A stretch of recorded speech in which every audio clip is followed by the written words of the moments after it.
This is December 6, 2011, the Olentangy River at about 4.5 feet. Over here we can see the storm drain, which is flowing freely and has about a foot of space underneath it before we hit the river level.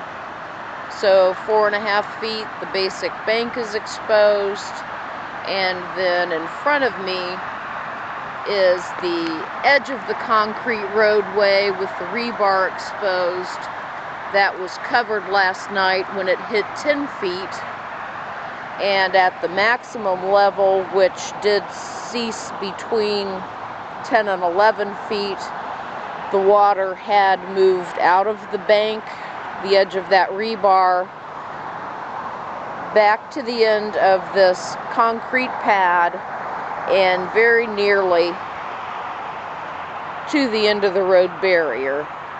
That was under 11 feet, so if it had crested at 11 feet, it would have been into the roadway. But the maximum height, which was about 10.2 feet, brought it to the edge right here at the edge of the concrete in front of the barrier.